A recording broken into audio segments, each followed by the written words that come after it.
Hi there. I'm Andrea. I'm at the quilting shed, and today I thought I'd do a little thing called Andrea Explains. I know. Andrea explains friction pens, and I know you quilters love them.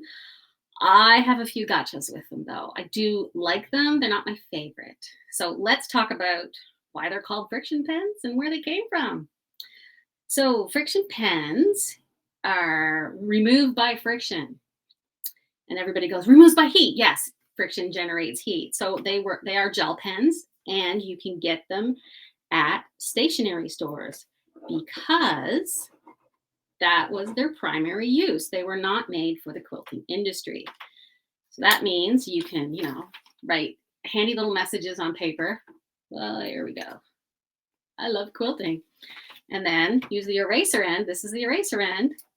And the fun science thing called friction to erase. So that's where the heat erase comes in. I'm still erasing. I know this is kind of fun. So you can actually see a smudge from where I started erasing. If you look close enough, you can see the pen itself has made little lines. It's not complete on this paper, but anyway, you get the picture. You know how it works for quilting and stuff too, right? Right. So that's why they call them friction pens, because it uses the heat of friction to remove the ink, but doesn't actually remove the ink. It just changes the color. I'm one of those weirdos who likes to read directions. I know. I read the fine print. I read the directions. I even read the terms of service. So on the handy unit of friction pens I have right here, it says, removable temperature is around 60 degrees Celsius, and recovering temperature is around -10 Celsius. Recovering temperature. You know what that means? That means it comes back. It absolutely will come back. So we'll get to that. I have an experiment going here. So quilters caught on to this, and one of the things I do like to use them for is when I'm marking my half square triangles. Here's my triangle, light and dark side. Well, not triangle. Here's my two squares. Sorry. Here's my two squares. They're just 2.5-inch scraps. And you got your handy 1/4-inch ruler here. I have some of these different brand in the shop, but you put the skinny ruler down, you get out your friction pen, you mark the two lines on either side. Yeah, here we go. It's always hard for me to get the other side, especially if my pen isn't, getting out of color. That's why you got lots of colors. So I've marked it here. That way I know if I just have to sew on these lines and then cut in between them. And I've got my two half square triangles, my two HSTs, right? Right, no problem. Sure, I should have just turned this on and did that. So I'm just going to do one of them here so you can see. And I sew right on that line. I love my brother. So that's all well and good. And that's fine. And it will go away when we iron it, that little line. And I used a pink thread, so you can't. Right? So if we hit that with the iron, I'm going to hit that with the iron. And you can see it went away. It went away. Super handy, right? Because it's going to be on the back of your quilt. Nobody's going to see it anyway. And after I cut that, I'll have my handy little half square triangle. Great. Awesome.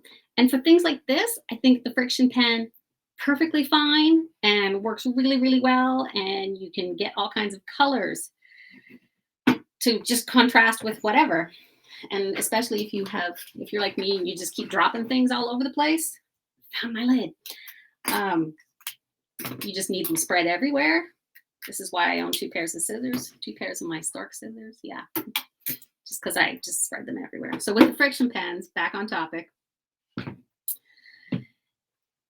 it's great for this kind of stuff. We've already seen it go away in the heat. And my recommendation here is use it with your quilting stuff, but only put it on your fabric where you're not going to see it in a finished quilt.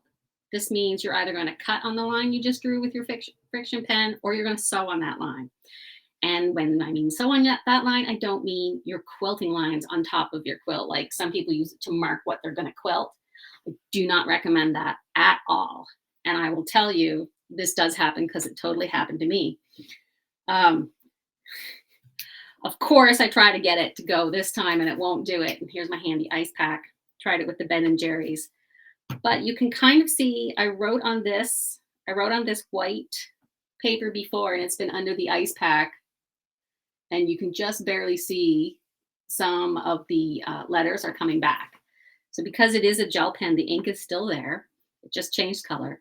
And as we have already seen on the box, it says it comes back in colder weather, -10. And we're in Canada, so -10 is, 6 months of the year.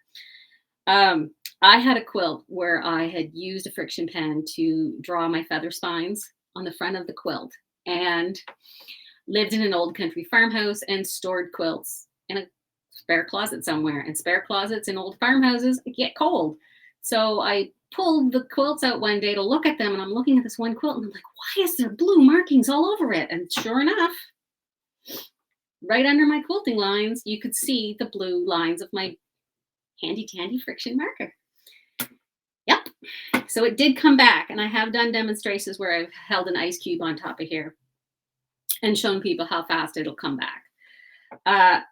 And then you may be thinking, well, my quilts are never going to get that cold. But the other thing that happens, since it is leaving ink behind and it's not disappearing the ink is still there. When you do use it on darker fabrics, you can sometimes see, I don't know how well this is going to show up on camera, but you can sometimes see a faint white line of the gel pen. This is one I already erased with heat, and I used the red pen, so I could see it. But after being in the cold, well, it wasn't even the cold. As soon as I erased it, you could still see there was a faint white line. You could see the gel ink that was there. So that's me explaining Frixion pens. Like I said, they're okay to use. They weren't initially intended for quilters, but we've adopted them anyway. And my only catch to that is don't use them on the front. Otherwise, you can have a party. And of course, you could just like write your quilting friends cute little notes like, the quilting shed now stocks Frixion pens. Go and visit. There we go. Awesome. I'll see you next time.